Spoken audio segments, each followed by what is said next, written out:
Garage ମେକାନିକଙ୍କ ଝିଅ ଜିଲ୍ଲାରେ ହେଲା ମ୍ୟାଟ୍ରିକ ଟପର।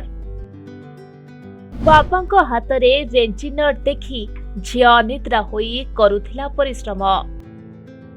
ଭାଇ ବି କରୁଥିଲେ ପାଠପଢ଼ାରେ ସାହାଯ୍ୟ। ଏବେ ଭଉଣୀ ପାଇଁ କରୁଛନ୍ତି ଗର୍ବ। ଗ୍ୟାରେଜ ମେକାନିକଙ୍କ ଝିଅ ଏବେ କେନ୍ଦ୍ରାପଡ଼ା ଜିଲ୍ଲାରେ ଟପର।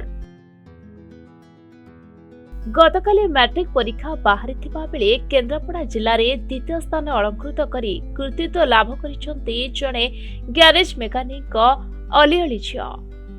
କେନ୍ଦ୍ରାପଡ଼ା ଜିଲ୍ଲାର ଜଣେ ଜଣାଶୁଣା ଗ୍ୟାରେଜ ମେକାନିକ ମହେଶ୍ୱର ସାହୁଙ୍କ ଏକମାତ୍ର ଝିଅ ଦିବ୍ୟସ୍ମିତା ସାହୁ ଜିଲ୍ଲାରେ 573 ମାର୍କ ରଖି ଜିଲ୍ଲାରେ ଦ୍ୱିତୀୟ ସ୍ଥାନ ହାସଲ କରିଛନ୍ତି।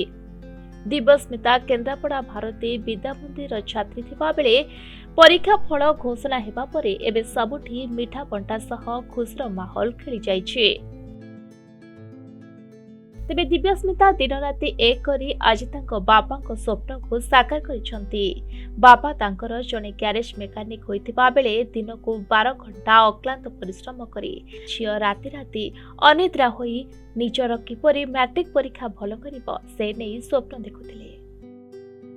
ଆଉ ଅନ୍ୟପଟେ ବଡ଼ ଭାଇ ମଧ୍ୟ ପରୀକ୍ଷା ସମୟରେ ରାତି ଅନିଦ୍ରା ହୋଇ ପାଠ ପଢ଼ାଇବାରେ ସାହାଯ୍ୟ କରିଥିବା କଥା କହିଛନ୍ତି ଭଉଣୀ ଦିବ୍ୟସ୍ମିତା। ତେବେ ଏବେ ଝିଅ ଦିବ୍ୟସ୍ମିତା ପାଇଁ ସାରା ଜିଲ୍ଲା ଏବେ ଗର୍ବ କରୁଛି। କେନ୍ଦ୍ରାପଡ଼ାରୁ ହରେକୃଷ୍ଣ ବେହେରାଙ୍କ ରିପୋର୍ଟ, ପ୍ରତିଦିନ ଟିଭି।